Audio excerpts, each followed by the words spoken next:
Today we've got bridges being restored, we've got locks being restored, and we've got a big talk on how nature drives canal restoration.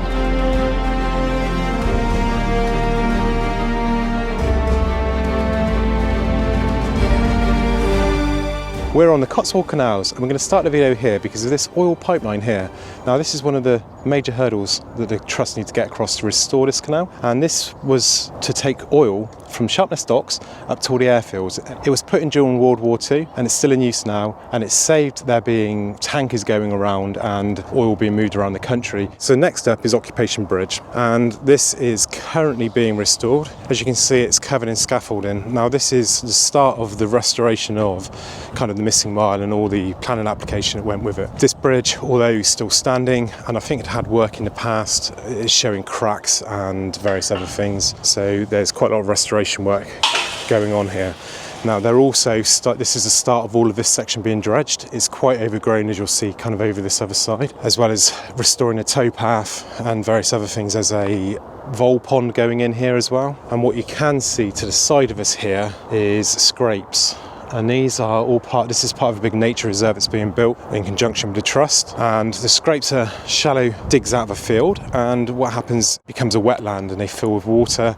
You'll get reed growth and stuff coming up here, and it becomes a fantastic habitat for amphibians and birds and everything. So as you can see, this area, the banks aren't very good, it's overgrown, and this is all going to be restored and dug out.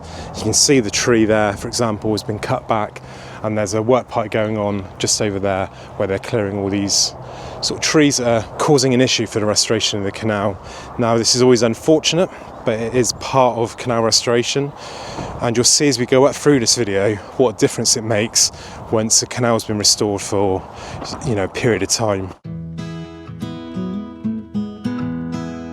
I'm here because there's a little bit of work going on and I want to cover that, but I also want to cover a question that was asked on a recent video. Why do canal trusts start building in the middle of nowhere? And you find a lot of them do it. You've got the Cromford Canal, have got a large section restored at the very end, so it's not connected. They've got miles, they've got a tunnel to get through and everything. You've got other canal trusts like the Hereford and Gloucester restoring in the middle. The Wilkes and Berks have several sections all across the place.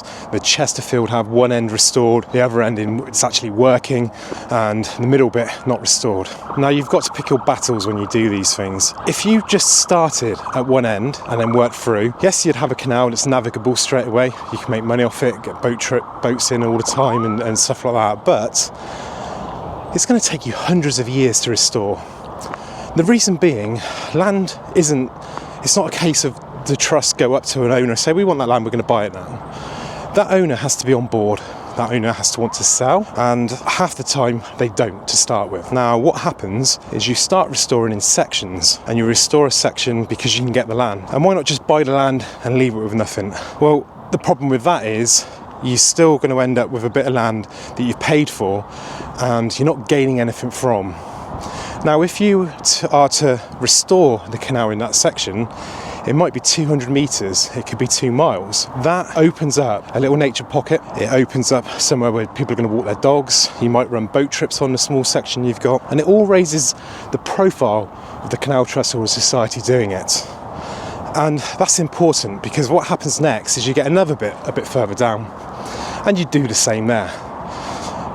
And then 5 years later, then a little bit of land in the middle becomes available, and you connect it, and suddenly you've got 4 miles of waterway where you can run long boat trips down, prove the nature credentials, prove the benefit to the economy. And eventually those small sections all join up, and when they've joined up, you've got your working canal. The other thing that tends to happen when a certain amount of work has been done, the councils get on board, investors get on board, and everybody gets on board, and they can see what a benefit that canal is going to be to the area.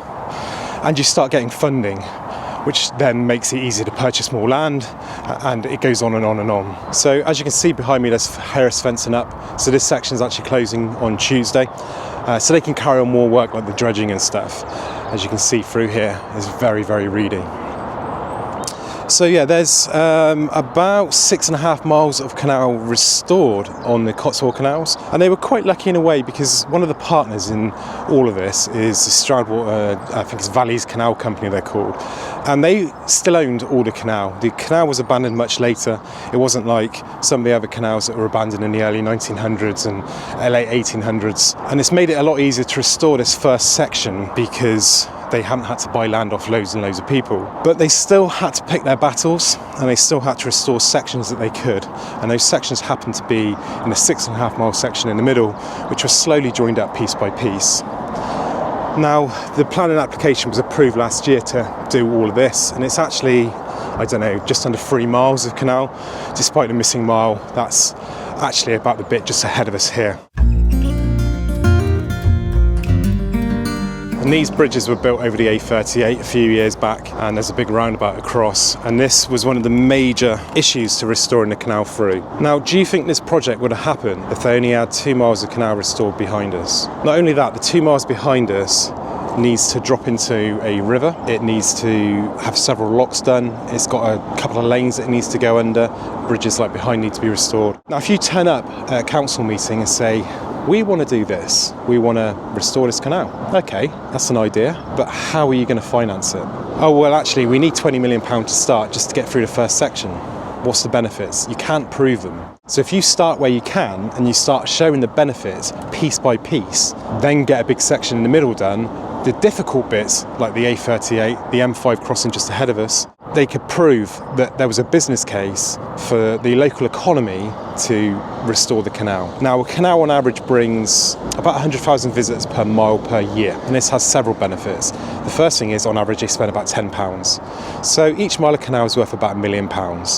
There's also the health and wellbeing benefits. That mile is probably worth £5 million to the NHS and various other things that you don't have to spend because people are healthier, they've got an outdoor lifestyle. But in an area like this, where you go up through places like Ebley, Stonehouse, Stroud, and then you go up to sort of Chalford, Brimscombe, this canal is probably going to be worth quite a bit for this first section. So the canal here won't be worth £1 million per mile because it's so built up with so many businesses benefiting from the people using the towpath, the boaters coming up. It's probably going to be worth £20 million for this small section. That's per year. As well as then probably 80 to 100 million pound per year for this first bit for health and wellbeing. And it's probably cost them 40 million pound to restore. So you've got a payback scheme there of a couple of years. It's insane how quickly you pay these things back.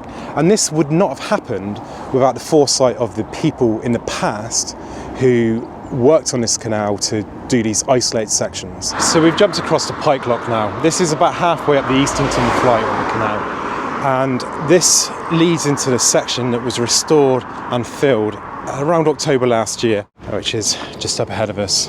As you can see, this again is quite barren. They've chopped back a lot of trees to make this restoration possible. But what's happening here now, this is still being used as an access track at the moment. They will plant all of this up and they're going to put in vole habitats and various other things. There'll be tree planting going on down here, and this will soon become a much greener area through. And you've added this waterway through, which is a massive bonus to any wildlife living in the area. Not only that, the section that was here before was very choked up with reeds, like the bit behind us was. Nothing's living in there. This is a much more usable water source for all the animals surrounding here. Just down here though, we've got Docklock, and let's jump to the bottom of there where they've been doing some work. So what you'll see behind me in Docklock is there's scaffolding in there, and they're starting work on that now to restore the brickwork and all the other bits and pieces that need doing. They cleared all the overgrowth that was in there, which wasn't much, but there was some, and it means that this next section then, once that's done, stop planks can go in and this next section can kind of be filled properly. But there is more work going on down here. Now, I've been talking about a culvert going in here for, I don't know, a year and a half probably, and it's meant to have been happening several times, but there's been access issues here, so they've now put in a track down here, which I'm on now. So the next thing that's going to happen, and was supposed to happen quite recently, is the culvert work was supposed to start.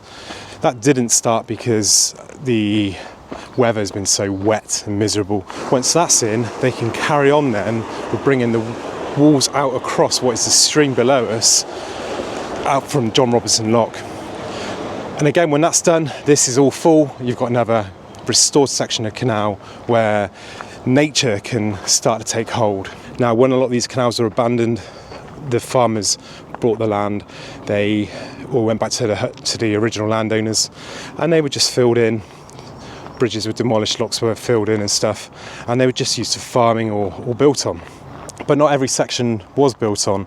I mean, what you ended up with was kind of little oases everywhere where everything was just completely isolated, and that's not good for anything. So this helps bring that linear corridor through the countryside. I'm going to jump across now to a section that's in water, just to kind of show you what can be done, and also to talk about what happens when development gets in the way of the canal. So I'm in a place called Bowbridge, and this is Bowbridge Lock behind me. This is an area I've covered quite a bit before, but I just wanted to start here to walk down and show you some of the other nature benefits that you get. First of all though, just over there, in that gap there, you can see a pub, and that's called the Bowbridge Arms. And a friend of mine has just took that on. It's his first pub. It's going to be a fantastic pub. If you know him like I do, he's the perfect person to run a pub. It's going to be a really good place. It's really close to the canal, and you can come off just down here, look. So the canal's here, up this path, up there, and you're in there. So please pop in if you're walking down here, have a drink in there with him, say hello, and please do like his page as well. I'll link it in the description. So back onto the canal now, and that's Bowbridge behind me. Now this was opened in 2017. It had been filled here basically, and this parapet you can see is a new one. And the one on the other side, which we'll pop over and have a look, is the existing. So what happened when they were filling in this canal in sections, they filled this section in and knocked the parapet down to build wider road through here. So this was all filled in, and they started digging it out in 2015. And if you look up here, this is the original bridge on this side. So this was another isolated section that was joined up. The section above there was done, and bits and pieces down here were done as well. But what we're going into now is a prime example of an area where it's full of nature. Now, somewhere like this is perfect because you've got the River Frome, which follows this canal from Sapperton Tunnel and down, and the canal on the left-hand side. And this is a prime example of what can be done. You've got the mill pond just by the side of us here, again, part of the River Frome. You've got all of this around us, you've got mature trees, you've got new planting that's grown up and looks like it was always here. You've got areas over here where it's been coppice, which is going to grow again and grow bushy and actually prolongs the life of the tree. You've got all sorts happening here to increase biodiversity and manage the habitat so it's a better habitat. And it's not just an overgrown, choked up sort of stream running through the middle. You've got this blue corridor here which brings fish and ducks and everything that can use it because it's not full of reeds. Now you're still going to have reeds, you're going to have reeds in the offside bank and maybe some on this side as well, but that allows nesting and that allows lots of things to happen. Now none of this would have happened without the canal restoration, and doing it in pockets may seem like a bit of a waste of time, but it in fact helps massively, because as soon as you get that little bit of land in the middle, like at the bridge just behind where we were now, it makes sense then because you can join it up and join those habitats up. If you'd waited for it to happen from one end to the other, you would just never have done it. It would have took years and years and years to wait for that next bit to become available. But by doing it piece by piece, you allowed that middle section to be joined on as soon as it was ready. So in a built-up area just like this, we've got towns and villages, one after the other, all the way down through this built-up valley. There's going to come a time where an area is built on, and we've got a prime example of that just in front of us.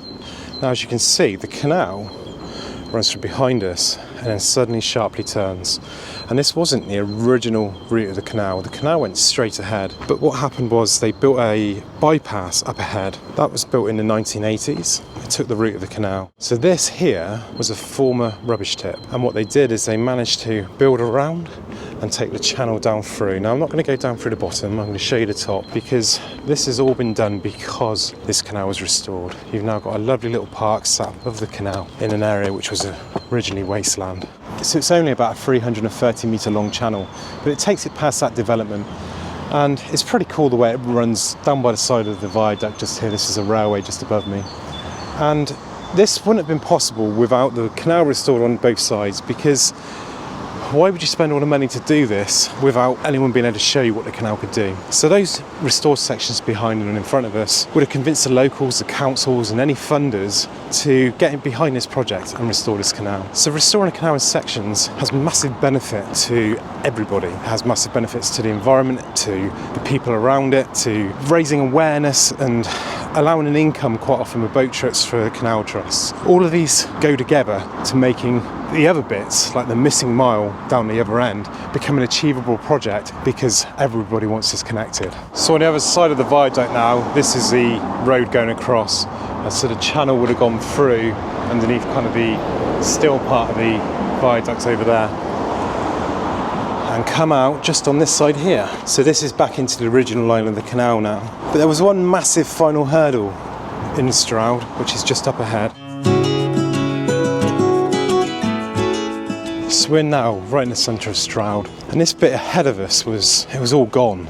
There was a big roundabout in the middle here, and there was no real sign of any canal here whatsoever. And it was in 2011 that the road was finally reopened after about a year of construction, where all of this was sort of dug out again, and in 2012 it was officially opened. And it's so cool to have saved this area. You've got the new bridge and stuff where the old one was lost many years ago. But this has allowed another section to be joined in to the canal network.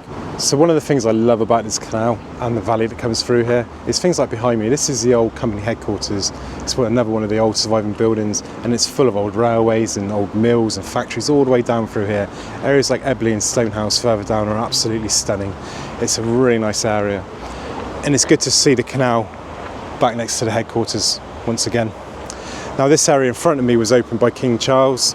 He was the Prince obviously back then, and this is where it drops down into the Stroud water. I've also got a new channel. I wanted to cover a bit more stuff like railways and history in general. So there's a channel now called Court Exploring. It's going to be a lot of stuff on a bike and going around and seeing places. So please do give it a sub. And I hope you've enjoyed this video. I know it's a bit long-winded, but the question that was asked was quite a good question really, and I just wanted to answer it fully rather than just put some text down. So remember to like the Bowbridge Arms, pay them a visit if you can. I'm going to pop in over the weekend I think, and I hope you enjoyed the video. Have a great day.